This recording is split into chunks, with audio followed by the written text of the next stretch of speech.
Saber, entender, compreender, conhecer, descobrir. Ouvir. Bandeirantes acontece.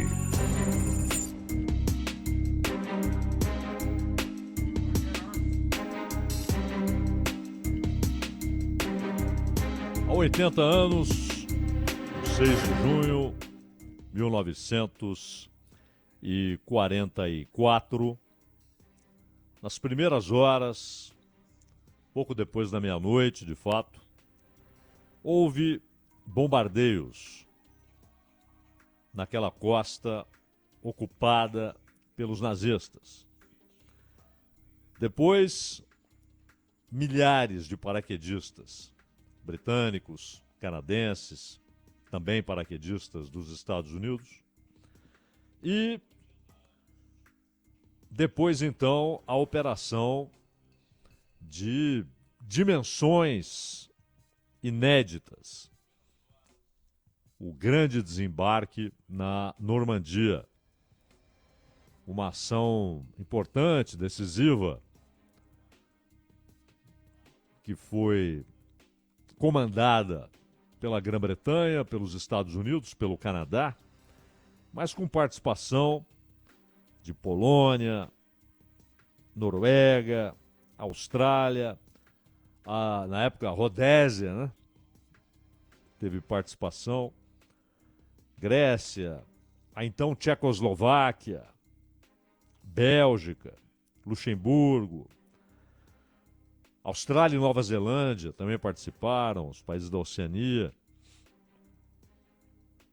E eles encontraram praias minadas, encontraram obstáculos de concreto e, claro, encontraram uma chuva de balas. Muitas balas. O ataque deveria ter acontecido no dia anterior, dia 5, mas o mau tempo não ajudava. E aí houve uma reunião de emergência e eles perceberam o seguinte: se não fizessem no dia 6, com um tempo ruim, com um tempo bom, teriam de esperar pelo menos 2 semanas, porque eles levavam em consideração as fases da Lua. Não só por maior ou menor claridade, mas pelas marés, a influência sobre as marés. E era fundamental saber que haveria uma situação propícia na hora do desembarque, inclusive na maré. Então a hora do dia era muito importante. Feitos os cálculos, não deu hoje, tem de ser amanhã. E o dia 6 de junho entrou para a história como dia D. É claro, qualquer um de nós pode encontrar muitos livros, muitos filmes, alguns bons, realmente bons. Mas muitos desses livros e filmes idealizam o dia D, primeiro como tendo sido a realização de um plano feito à perfeição, sem problemas, sem hesitações, sem vacilações, sem recuos. A realização foi exatamente o que foi planejado. E ali a guerra foi decidida. Essas são as idealizações. E vários filmes embarcaram nessa idealização, até, claro, para, digamos, dar ao Ocidente, particularmente aos Estados Unidos e um pouco à Grã-Bretanha, de Churchill, o crédito, o mérito da vitória sobre Hitler. Primeiro que houve muitas vacilações, muitas hesitações. Quando é que começaram a pensar naquele desembarque? 1 ano antes. E nesse período, de uma primavera a outra, houve muitas hesitações. Primavera, claro, no hemisfério norte. Houve muitas hesitações, muitas vacilações, receios, recuos. Por isso é até interessante, quem tiver interesse, pode ler o que o Churchill escreveu a respeito, porque ele foi fundamental politicamente para que o dia D se realizasse. Ele participou de reuniões militares, mas obviamente não tinha a palavra final em questões militares. Isso era coisa para Montgomery, para Eisenhower, que depois foi presidente dos Estados Unidos, o Montgomery, militar britânico. E do outro lado estava um dos principais oficiais de Hitler, Rommel, Erwin Rommel. Interessante que no dia do desembarque, pelo mau tempo, Rommel falou: isso não vai acontecer nada hoje. E voltou para Berlim para presentear a esposa, que fazia aniversário naquele 6 de junho. Era dia de ver a esposa, era 6 de junho, aniversário dela. Ele voltou para Berlim.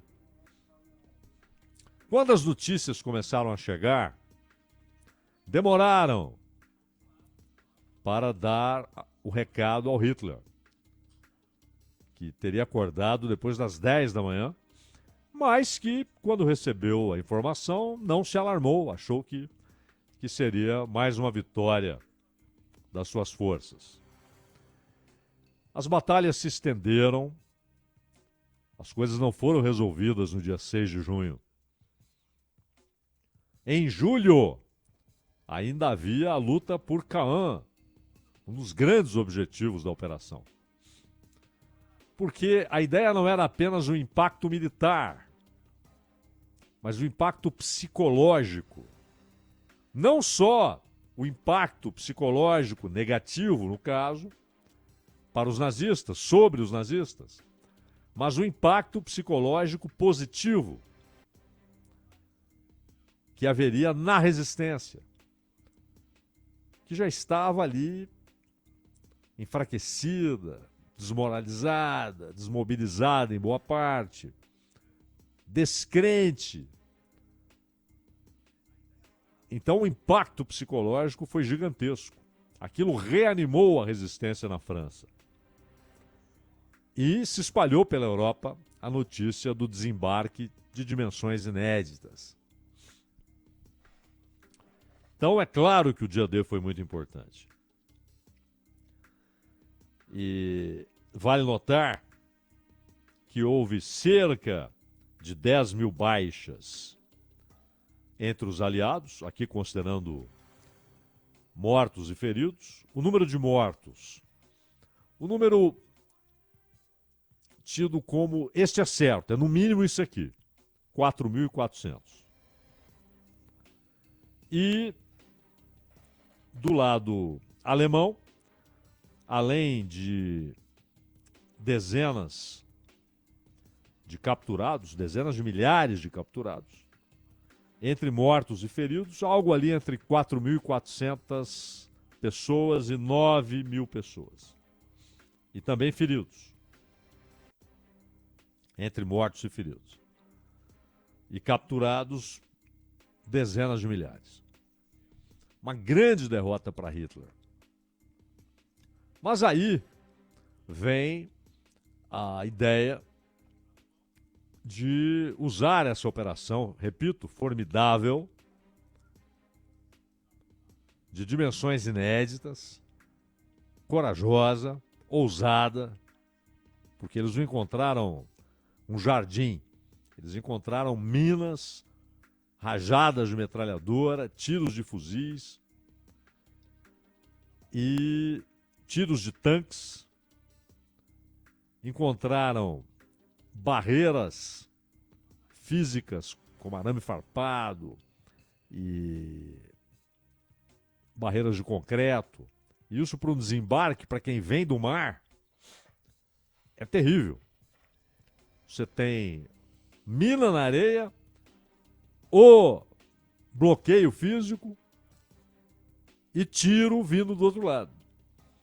Não é moleza. Muita gente morreu. Foram 5 praias, né, tidas como o objetivo.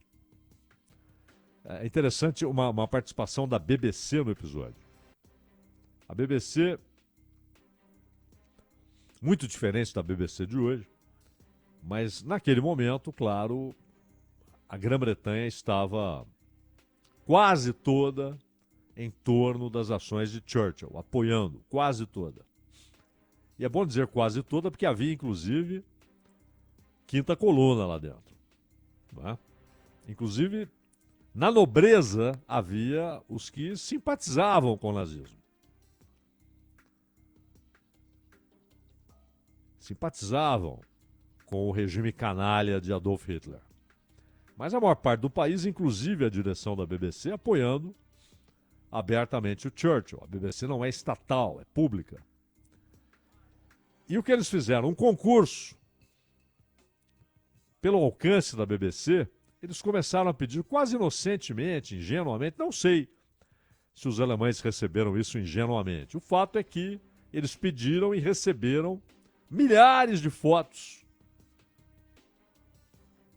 Só que eles não pediam especificamente da Normandia, eles pediam lá desde o litoral da Noruega, né? Fotos do litoral ocidental europeu. E receberam muita coisa daquela região.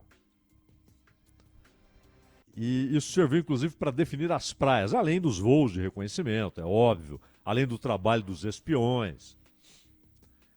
Mas na hora H do dia D, o vento era terrível. As embarcações foram empurradas. Não chegaram exatamente onde se planejava. E tiro. E minas explodindo. Não era moleza. E, claro, havia batalhas aéreas, né? Porque dos dois lados havia a ordem de cobertura aérea para as forças de um lado e de outro. Então foi algo realmente monumental. Monumental. Corajoso, ousado. Todo mundo sabia que não era aquela operação que você diz vitória certa. Não. O que você diz é temos de fazer isso. Não há escolha. Houve um impacto psicológico. Não há dúvida. Favorável, positivo para a resistência, para a população subjugada pelos nazistas, e o impacto negativo sobre os nazistas. Mas essa história de que esta foi a operação que decidiu a guerra não é verdadeira. Convenhamos. Se Hitler não tivesse partido para o leste, não tivesse tentado tomar a União Soviética, não tivesse invadido o leste da Europa em direção à União Soviética, não tivesse entrado na União Soviética, ou se tivesse feito tudo isso, mas vencido, se tivesse derrotado o Exército Vermelho, o dia D talvez nem tivesse ocorrido. Ou, se tivesse ocorrido, o resultado seria muito diferente. Porque aí o melhor do melhor do melhor da máquina de guerra nazista enfrentaria o desembarque dos aliados. E repito, provavelmente essa operação nem seria vista como factível por gente experimentada e competente, como Montgomery, como Eisenhower e o próprio Churchill, que tinha lá suas experiências, aliás, algumas terríveis, que ele gostaria de não ter tido na Turquia. Né? E uma derrota pavorosa na época da Primeira Guerra Mundial. Exatamente ali no trecho de mar que separa a parte asiática da parte europeia da Turquia. Ele tinha sua experiência militar. Mas também os nazistas estavam tanto quanto desconcertados. Eles receberam muitas informações falsas de que o ataque seria mais ao norte. Ou então que seria partindo do extremo sudeste da ilha britânica em direção a Calais. Hitler acreditava que o desembarque seria em Calais e queria Rommel em Calais. Escalou Rommel porque sabia que seria algo pesado. Não escalou qualquer general. Mas acreditou em muitas informações falsas e recebeu a informação da tentativa de desembarque na Normandia sendo planejada, mas tratou como desinformação. Houve um conjunto de fatores. Mas o que quebrou a espinha dorsal das forças nazistas foi a vitória do Exército Vermelho no leste da Europa.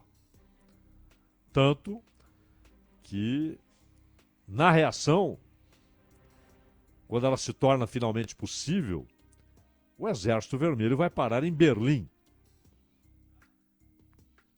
E só não avança mais porque houve pedidos do Ocidente, dos Estados Unidos, da Grã-Bretanha, naqueles tempos em que já eram comuns os encontros de Stalin, Churchill, primeiro Roosevelt, claro, Roosevelt vai até o início de 45, ele morre no seu 4º mandato, só ele teve 4 mandatos nos Estados Unidos, morre no começo do 4º mandato, e aí o Truman era o vice-presidente, assume a presidência, claro, e passa a participar desses encontros.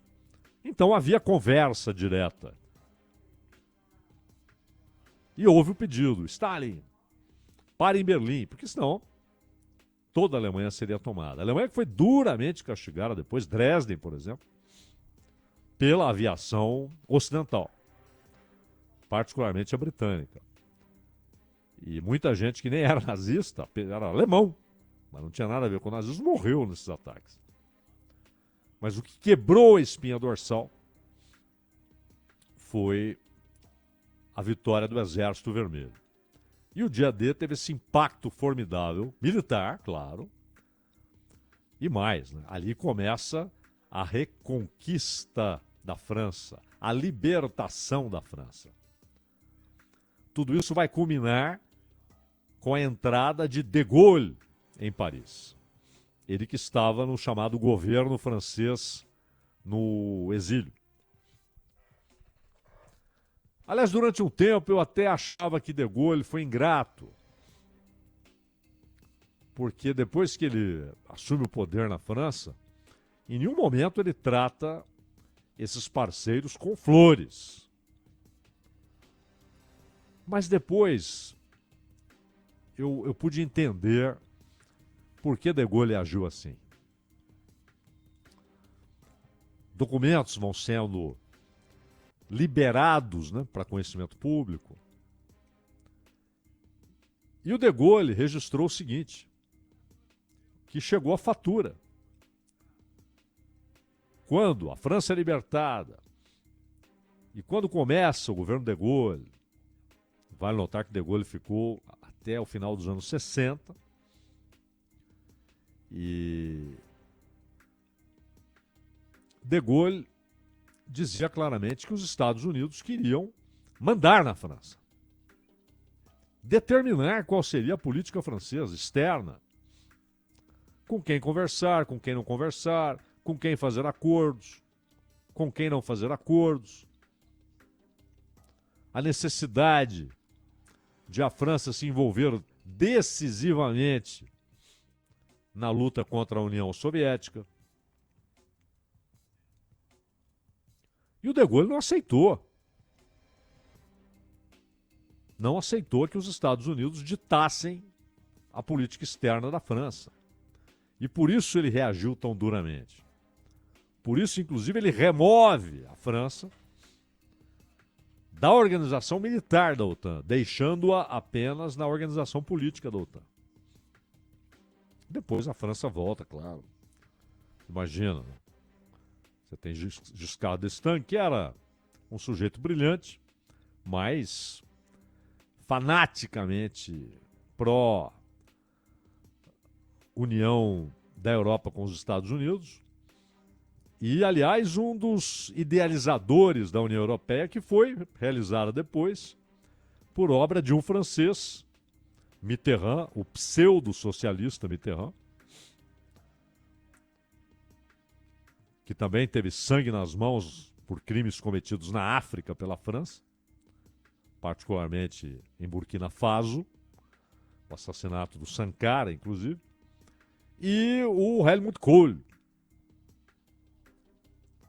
Esses foram os construtores da União Europeia, que, claro, tem o seu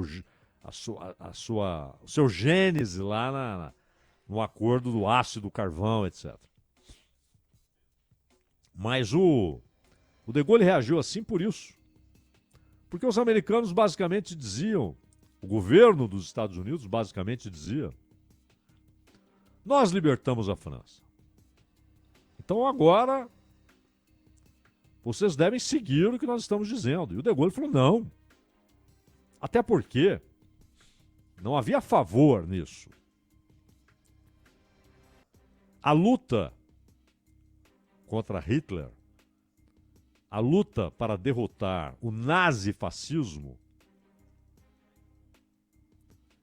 era uma luta moral. Muita gente diz, todas as guerras são injustificáveis e não sei o quê. Você tem aqueles lugares comuns. Mas a realidade é essa. A história da humanidade, ela foi forjada, construída com guerras. Alguém imagina que a Europa seria o que é hoje sem as guerras napoleônicas, sem as guerras prussianas? Isso para falar em algo recentíssimo, né? Para não falarmos em Roma, em Grécia, no Império Persa. Tudo isso era realizado com guerras. E há guerras imorais. Há guerras com interesse meramente econômico. Milhares, centenas de milhares são mortos por interesses econômicos, interesses financeiros, de companhias, de fabricantes de armas. E há guerras cuja irresponsabilidade vai até ao limite. Como é o caso da guerra que a OTAN está fazendo contra a Rússia em território ucraniano, matando ucranianos para atingir seu objetivo geopolítico. E mais do que isso, um objetivo conceitual, ideológico, de ao fim ter a Rússia, o país com o maior território no mundo, dividida em diversas republiquetas, com todas as suas riquezas à disposição do grande capital internacional. E de quebra, prevendo um grande embate militar com a China. Isso é irresponsável, isso é canalha, isso é coisa de um governo acelerado, como é o governo do Joe Biden, como será o do Trump, se o Trump ganhar. Porque esses caras nem são mais presidentes, de fato.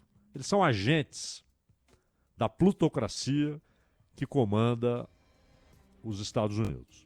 E a Europa está reduzida a um conjunto de estados vassalos dos Estados Unidos. E aí? Quais as lições foram realmente esquecidas? Derrotar Hitler era uma obrigação moral. Diria Kant, é um imperativo. Não havia escolha. Era preciso derrotar o mais canalha dos regimes modernos, o nazismo. O nazifascismo era fundamental. E o Império Japonês, que se tornaram uma fábrica de terror na Ásia. Que eles fizeram na Coreia, na China, foi um negócio inominável. Era preciso derrotá-los. Então havia um fundamento moral.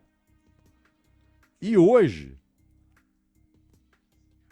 os tais aliados, os que formavam essa aliança, estão entregando armas para grupos nazistas, como o Azov. Passaram, depois da Segunda Guerra, todo o tempo matando lideranças locais na África, na Ásia, derrubando governos, estabelecendo ditaduras, algumas inclusive com um claro viés fascista.